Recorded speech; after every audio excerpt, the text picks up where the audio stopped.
Welcome back. This channel exists because of your support. Subscribe, hit like, and share your thoughts in the comments. Now let's get into the story. She came down the stairs holding two sports bras, one black, one neon pink that looked like it belonged in a nightclub, and asked which one made her look more athletic. I didn't ask for who. Christine stood in front of the hallway mirror, twisting at the waist like she was auditioning for someone who wasn't me. Wes's name hadn't come up directly for weeks. Not since that dinner party where he'd called me steady, like a metronome. Christine had laughed so hard she'd choked on her wine. Now here she was again, packing athletic where she'd never paid for, brands that sent her free clothes in exchange for posts where she pretended to work out. Her phone buzzed on the counter. She lunged for it like it might escape, checked the screen, and that little smile crawled up the corner of her mouth. The smile she used to give me, back when I was still worth smiling at. Wes says Miami's going to be 85 all week, she said, not looking up. Perfect beach weather. I folded the newspaper I wasn't reading. Just you and Wes. And probably some other influencers. It's a wellness retreat thing. She said it casually, the way you'd mentioned picking up milk. He got us a suite at the Fontainebleau. It's actually cheaper than 2 rooms. I didn't blink. Just watched her pack another sports bra she'd never worn, another pair of leggings with the tags still on. A suite. Don't be weird about this, James. She finally looked at me, and her eyes had that defensive glint they got when she knew she was pushing. You're not going to be the jealous type now, are you? I set the paper down clean, emotionless, the way you announce the weather. If you go on that trip with him, I'm done. She froze. Not long, just long enough for her reflection to catch up with her ego. Then she laughed, loud and bright and fake. Oh my God, James. Are you serious right now? Yes. You're going to divorce me over a wellness retreat? I'm not going to divorce you, I said. I'm just going to be done. Her smile flickered. What does that even mean? It means you can go, but when you come back, this won't be your home anymore. She stared at me like I'd started speaking another language. Then she shook her head, that little dismissive gesture she'd perfected, and went back to packing. You can't kick me out of my own house. Your house? I said it so quietly she almost missed it. But she heard the edge underneath, that hairline fracture in my usual calm. Our house. Whatever. She zipped the suitcase with more force than necessary. You're being dramatic. I stood up, walked to my study, and closed the door. I heard her call after me. I'm going, James. And I'm going to have an amazing time. I didn't answer. Just sat at my desk and opened the second drawer on the left, beneath the old insurance policies and warranty cards nobody ever reads. The folder was still there, marked in block letters, separation agreement, draft. Dated 3 months ago. The morning she left, I was already awake. Already dressed. Already at the kitchen table with coffee that had gone cold an hour earlier. Christine came down at 6 in travel clothes, those expensive leggings that cost more than my work shoes, and a crop top that said wellness in italic script across the chest. Her pink Rimawa suitcase clicked behind her like a countdown. She stopped at the door. So you're really not going to drive me? Uber's outside. Seriously? She waited, like I might crack, might apologize, might beg her to stay. When I didn't, her face did something complicated. Confusion chasing annoyance chasing something that might have been doubt. But she recovered fast. Fine. I'll text you when I land. I looked up from my coffee. No need. 2 words. They landed between us like stones in still water. She opened her mouth, closed it, then grabbed her suitcase and left. The door clicked shut with a sound like the period at the end of a sentence neither of us had wanted to finish. I sat there for 5 more minutes, completely still. Then I picked up my phone. The first call went to Philip, my older brother and the only lawyer I trust. He answered on the second ring. It's time, I said. She's in the air? Uber left 6 minutes ago. I'll file today. Certified service to her sister by weekend. Click. The second call went to Benjamin Garcia, a locksmith I'd known since college. Ben, that favor. Now. Yes. She's gone 5 days. I'll be there in an hour. Full rekey? Everything. Garage code too. Done. The third call was harder. I held the phone for a minute before dialing. Diana Kovac answered on the 4th ring, her voice still soft with sleep. James. Diana, I need to ask you something unusual. A pause. Go ahead. The guest room on Marlborough Street. It's available if you want it. The silence stretched long enough that I thought she might hang up. Then, your grandmother's place? Yes. Christine won't be living here anymore. James. Her voice carried a weight I couldn't read. Concern, maybe. Or something else. I know it's sudden, but I trust you. And the room is yours if you need it. I know your lease situation has been difficult. No strings. Are you certain? Very. Another pause. Then yes. Thank you. I'll have the keys ready tomorrow. I hung up and looked around the kitchen. At the breakfast bar where Christine took her influencer photos, staging coffee she never drank. At the refrigerator covered in magnets from places she'd been sponsored to visit. At the life we'd built that had never really been ours, just hers, projected outward for strangers to like and comment and validate. I opened my laptop and pulled up the folder Philip had sent 3 months ago. Separation agreement. Property trust documentation. Screenshot archive. Everything dated, notarized, time-stamped. Everything prepared for a moment I'd hoped wouldn't come, but knew probably would. The brownstone had been my grandmother's. She'd left it to me 8 months ago, and Christine had immediately started planning renovations. We should sell it, she'd said. Get something modern in the seaport. This place is so old. But I'd quietly transferred it into a family trust instead, with Philip's help. Irrevocable. My name only. Christine had signed the acknowledgement in March, barely glancing at it, her phone in her other hand, laughing at some comment on her latest post. She never read what she signed. That was her pattern. Too busy performing life to actually live it. By noon, Benjamin had rekeyed every lock. Front door, back door, side entrance, garage. New codes, new cylinders, new keys that Christine's old ones wouldn't touch. He handed me the master set with a sympathetic look. You sure about this, man? Very. She's gonna be pissed. She's already pissed. This just makes it official. He left through the back, and I spent the afternoon removing Christine's things from the common spaces. Not throwing them out. I'm not cruel, just boxing them. Her skincare products from the bathroom. Her performance vitamins from the kitchen. Her ring light from the bedroom. Every piece of the elaborate set she'd constructed to broadcast her life to people who didn't actually know her. I labeled each box carefully. Christine, personal items. Stacked them in the basement, organized by category. Even in this, I documented. Even in this, I remained myself.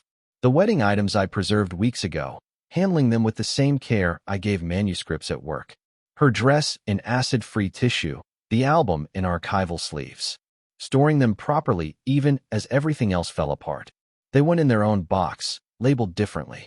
Some things deserved documentation, even if the marriage didn't deserve saving. Diana arrived Thursday morning with 2 suitcases and a canvas bag of books.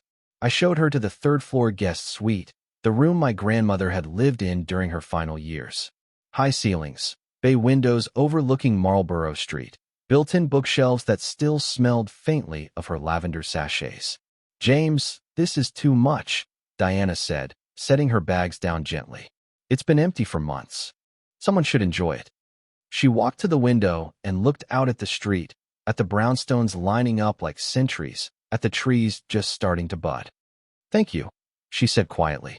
Then, I won't ask what happened. I appreciate that. We made tea in the kitchen. She didn't fill the silence with nervous chatter or prying questions. Just sat across from me, cradling her cup, comfortable in the quiet. It was the first peaceful moment I'd had in months. Maybe years. The museum got that illuminated manuscript from Florence, she said eventually. The 15th century one. Yes. They want me to assess it for restoration next week. We talked about work for an hour. About vellum and gold leaf and the ethics of preservation. About whether it's better to restore something to what it was or accept what time has made it. Normal conversation. Intellectual. No performance, no agenda. Just 2 people who shared a love for things that lasted. That evening, my phone buzzed. Instagram notification. Christine had posted. I looked at it once. Airport selfie. Her in oversized sunglasses that cost more than my monthly subway pass. Caption. Wellness Retreat SCN. Sometimes you have to choose yourself. West tagged in the corner. Already 2,847 likes. I screenshotted it, added it to the folder, and put my phone away. Diana noticed. Is everything all right? Yes, I said, and meant it. The post came like clockwork. Thursday at 11 in the morning. Christine in a neon bikini at the Fontainebleau pool, Wes shirtless in the background, his hand too close to her hip. Caption: choose people who choose adventure. For 1,000 likes in 3 hours. Thursday evening, sunset dinner at Juvia, some rooftop place where the food costs more than the view. Table for 2, Wes's hand reaching across toward hers. Caption: life's too short to settle for comfortable. 5,000 likes. The comments were getting pointed. Where's the husband? New boo. She upgraded. Friday afternoon, yacht photo. His arm around her waist. Her head on his shoulder. Both of them squinting into the sun like they were filming a commercial for a life neither of them actually had. Caption: found my person. Finally. 8,000 likes. Someone commented, what about your husband? Christine replied, what about him? I screenshotted each one. Added them to the folder. Noted the timestamps, the location tags, the escalating intimacy. Not because I was hurt. I'd stopped being hurt somewhere around February, when she'd started referring to our marriage as my brand partnership with adulting. I documented because documentation is what I do. It's who I am. And in court, documentation beats drama every single time. Philip called Friday evening. The papers are filed. Case numbers in your email. Also, I had them delivered to her sister's place. Monica? Yeah. Certified mail. She'll get them tomorrow morning. Thank you. Jimmy. He never called me that unless it was serious. You sure about this? I've been sure for 6 months. I just needed her to be sure too. Fair enough. Call me if you need anything. Friday night, Diana and I made dinner together.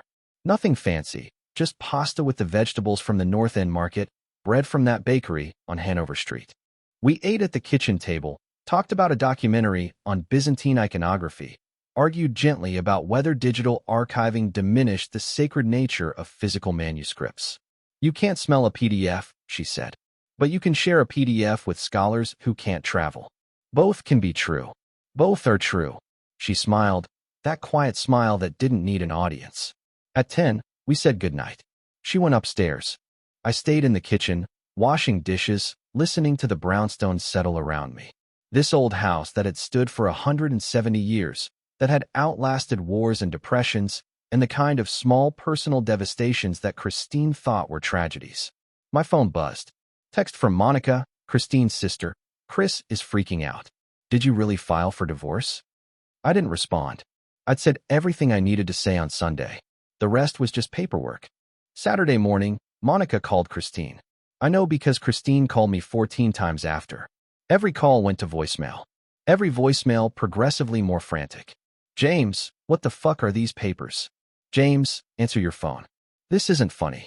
Monica says you filed Thursday. The day I left. Are you serious? Call me back right now. I was at the museum when the calls came. Saturday lecture series on archival ethics. Diana was in the audience, taking notes in her careful handwriting. My phone vibrated in my pocket like an angry insect. I silenced it and continued talking about the responsibility we have to preserve truth, to document accurately, to resist the urge to revise history just because the present becomes uncomfortable. The irony wasn't lost on me. After the lecture, Diana and I walked through the European galleries. She stopped in front of a Vermeer, that domestic scene with the woman reading a letter by the window. Look at the light, she said. I looked. Soft, natural, true. Nothing performed, nothing filtered. Just morning light doing what morning light does. It's honest, I said. That's why it lasts. My phone buzzed again. I glanced at the screen. Christine had posted from Miami. Another bikini shot, another inspirational caption about living your truth. The comments were different now. People were starting to notice. Isn't she married? This is messy. Her poor husband. I put the phone away. Do you want to get coffee? Diana asked. Yes, I really do. We went to the cafe in the museum courtyard. Sat outside, even though it was a little cold. Talked about work, about books, about the small pleasures of a life lived quietly. She told me about growing up in Split, about learning English from BBC radio dramas, about coming to Boston for graduate school and never leaving. I like cities that remember, she said, that keep their old buildings, that don't tear everything down the moment something newer comes along. Boston's good at that. So are you. I studied her face. At the gray in her hair, she didn't dye. At the fine lines around her eyes, she didn't filter. at the way she existed in the world without needing constant validation that she existed. Christine used to say I was boring, I said. Boring means different things to different people. What does it mean to you? Reliable, steady, worth keeping. She met my eyes. Boring stays. Something shifted in my chest. Not quite hope, too early for that, but possibility. The sense that after Christine's noise finally faded, there might be room for something quieter, something real. My phone rang. Not Christine this time. Monica. I answered. James. She's losing her mind. What is happening? She went to Miami. I moved on. You filed for divorce the same day? I filed for divorce after 6 months of consideration. Her leaving just confirmed I was right to prepare.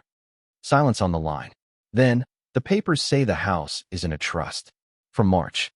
Yes. She signed something. Yes. She didn't read it. No, she didn't. Monica sighed, long and tired. James, I'm sorry. I knew she was. I saw how she talked about you. I should have said something. It wouldn't have changed anything. Maybe not. Look, she's asking me to tell you to call her. She says Wes isn't. It's not what she thought. That's not my problem anymore. She knows that now. I hung up and looked at Diana. I'm sorry. Don't apologize. You're handling it with more grace than most people would. I'm not graceful. I'm just done. Those can be the same thing. We finished our coffee, walked back through the galleries. At some point, without planning it, we both stopped in front of the Rothko room. Those massive color fields, dark reds and blacks, emotion without narrative. She'll come back Monday, I said. I know. It won't be easy. It wasn't meant to be. Sunday evening, my phone rang again. This time, I answered. Unknown number, but I knew. Hartley residence. Diana's voice, calm and clear. Who is this? Christine's voice cracked through the speaker. This is Diana. May I ask who's calling? This is Christine, his wife. A pause. Oh, would you like me to get James? Why are you answering his phone? I'm staying in the guest room. He's in the garden. I'll get him. I heard Christine's sharp intake of breath. Guest room? But Diana had already set the phone down. She walked to where I was pruning the bushes my grandmother had planted decades ago, handed me the phone, and went back inside without a word. Yes. I said. Who the fuck is Diana? A colleague from the museum. Why is she in my house? Your house. Same question, quieter now. She heard it this time. Our house. Why is she there? She needed a place. The guest room was empty. You moved someone in while I'm gone. The room was available. James, this is insane. I'm coming home. Your flight is Monday. I'll change it. That's your choice. We need to talk. The papers explained everything. I didn't read them. That's clear. I hung up. Went back to the bushes. Diana appeared at the back door with 2 glasses of iced tea. Set one on the garden table, kept the other. We sat in the cooling evening air and didn't talk about Christine. We talked about the garden, about which plants were original and which I'd added, about whether Japanese maples could survive Boston winters if properly mulched. Normal conversation. The kind Christine would have called boring. The kind that made me feel human again. Monday evening, 7:45. I was reading in the library when I heard it. The sound of a key scraping metal, trying and failing to find purchase. Then silence. Then the scraping again, more insistent. Then the doorbell, sharp and angry. Diana looked at me from across the room. Should I? Please. She set down her book and went to the door. I heard it open. Heard Christine's voice, loud and strained. That's my house.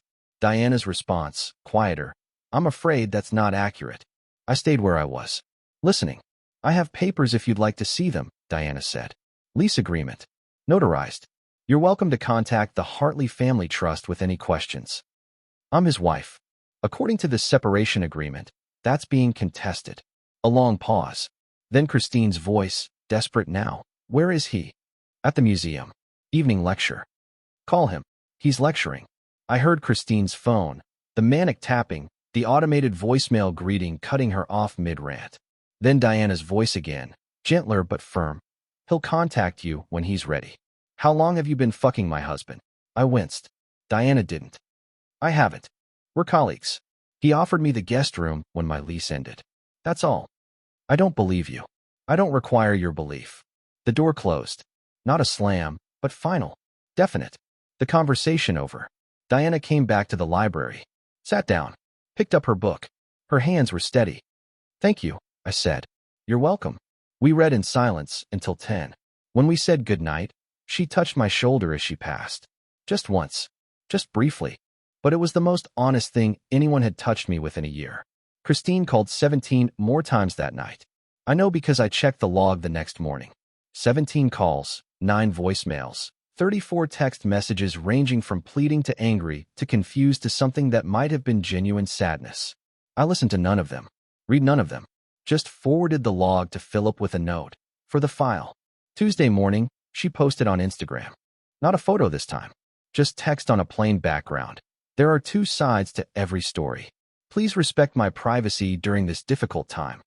The comments came fast. You didn't respect his privacy. You literally posted everything yourself. This is what happens when your whole life is content. Karma. She deleted the post an hour later. But the screenshots were already everywhere. Someone on TikTok had made a video analyzing her Miami posts, with timestamps and commentary.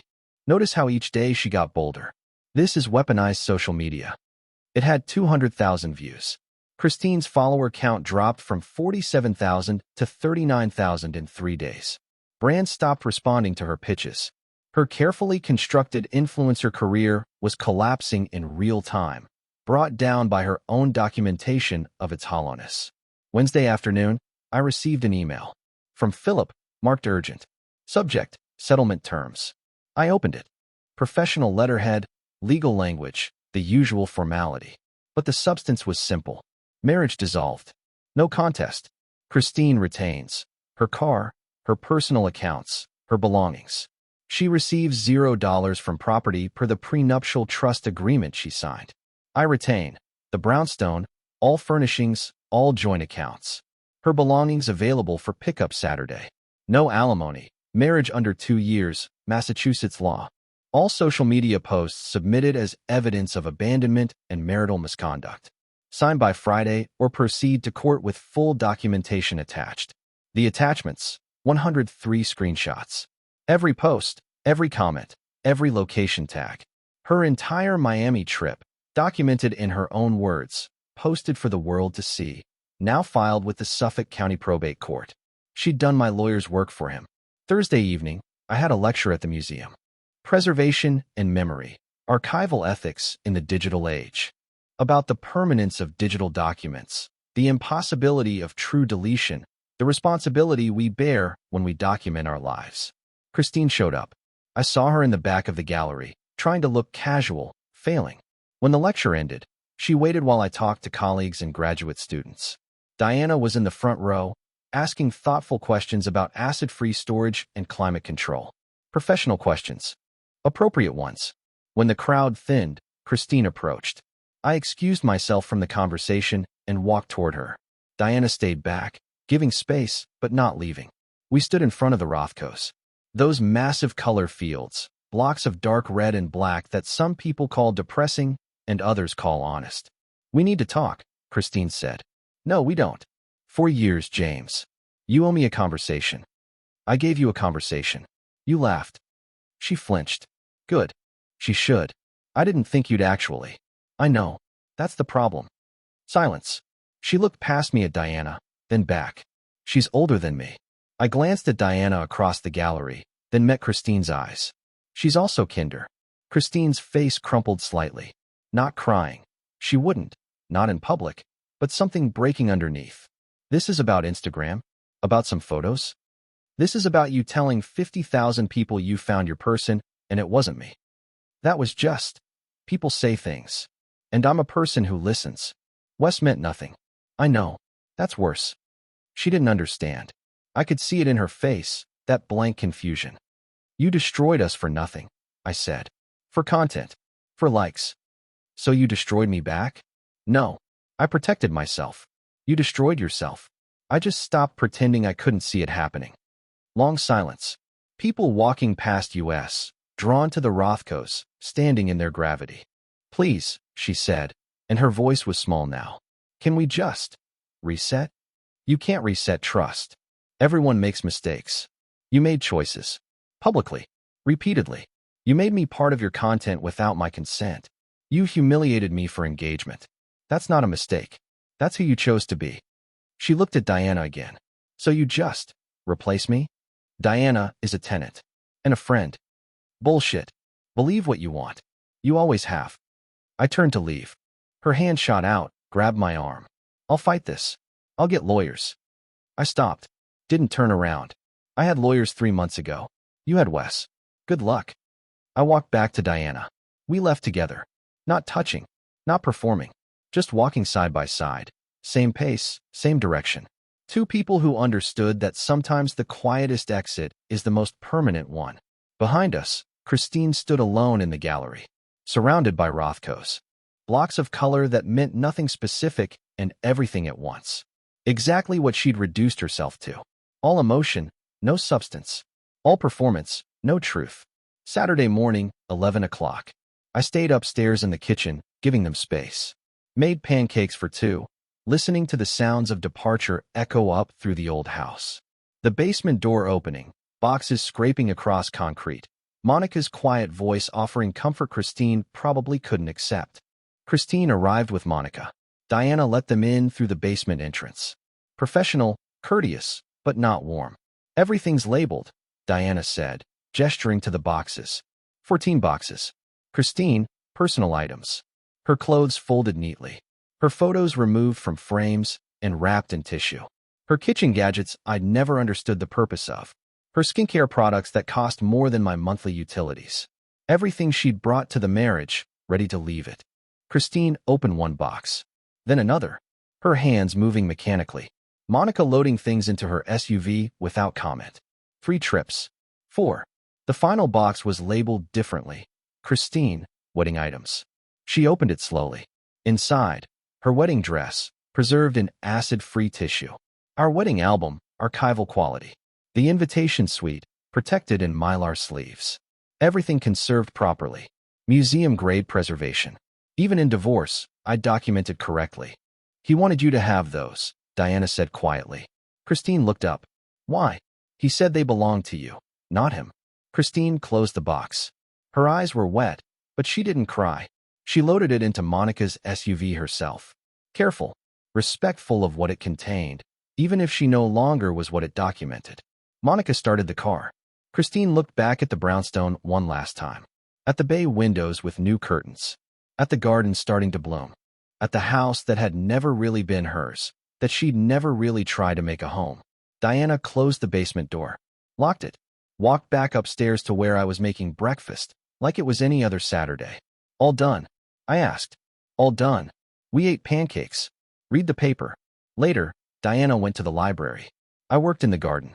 The house settled around us, comfortable in its old bones, no longer echoing with the performance of a life that had been all projection and no presence. That evening, I checked my phone. One final text from Christine, sent 3 hours ago. I'm sorry. 2 words. Too little, too late, but real. The first real thing she'd said in months. I deleted it. Not out of cruelty. Out of acceptance. Some apologies can't fix what's broken. Some endings don't need final chapters. Sometimes done means done. I put my phone away and went to find Diana. She was in the library with a book about Byzantine mosaics. I sat across from her with my own book. We read in comfortable silence until the light faded and the street lamps came on outside, casting shadows through the old wavy glass. Are you all right? She asked eventually. Yes, I think I actually am. She smiled. Not triumphant. Not even particularly happy. Just at peace. Good, she said. You deserve to be. 6 weeks later, early June. The divorce finalized with a signature and a stamp. No drama, no court appearance. Christine signed the papers through her lawyer. Monica told me later that she'd moved to New York. Some marketing job. Started over. Deleted her Instagram. Good for her. Genuinely. Sometimes the kindest thing is to stop performing and start living. I got promoted at the museum. Director of acquisitions. More responsibility, better office. A salary that meant I didn't have to worry about the brownstones' property taxes. Diana's restoration of the illuminated manuscript was featured in the museum journal. Her name in print, her work recognized, her expertise valued. We still lived on separate floors. Still kept appropriate boundaries. But we shared breakfast most mornings. Took walks through the public garden on weekends. Went to lectures and exhibits, and once, memorably, to a midnight showing of Casablanca at the Brattle Theater. "Here's looking at you, kid," she quoted as we walked home under the streetlights. "You know that's not actually the line," I said. "Yes, it is. He says, 'Here's looking at you, kid.' Not 'Here's looking at you, kid.' The emphasis is different." She laughed. Real laughter, not performed for an audience. "You're insufferable." "I'm thorough." Those can be the same thing. Saturday morning, I went to the public garden to read. Found a bench by the pond, watched the swan boats glide past. A book on archival theory that I'd been meaning to finish for months. "Is this seat taken?" I looked up. Diana, holding a paper bag that smelled like croissants from flour. "Not anymore." She sat. We fed pieces of pastry to the pigeons that clustered around our feet, even though the sign said not to. Broke the rules together. Small rebellion. Shared transgression. "I've been thinking," she said. About whether I should look for a permanent place. My lease is up next year." My chest tightened. "Oh, or..." She paused, picked at her croissant. "Or I could renew, if that's something you'd want." I looked at her, really looked, at this woman who'd moved into my life during its messiest moment and never once made it messier, who understood silence and valued substance and existed in the world without needing constant validation that she existed. "I'd want that," I said. "I'd want that very much." She smiled, reached over and took my hand. Just held it. No performance, no announcement, no photo for strangers to like and comment on. Just two people, sitting on a bench, feeding pigeons illegally, holding hands in the morning light. The swans glided past. The tourists took their photos. The city went about its business, old and new layered on top of each other, building on what lasted and letting go of what didn't.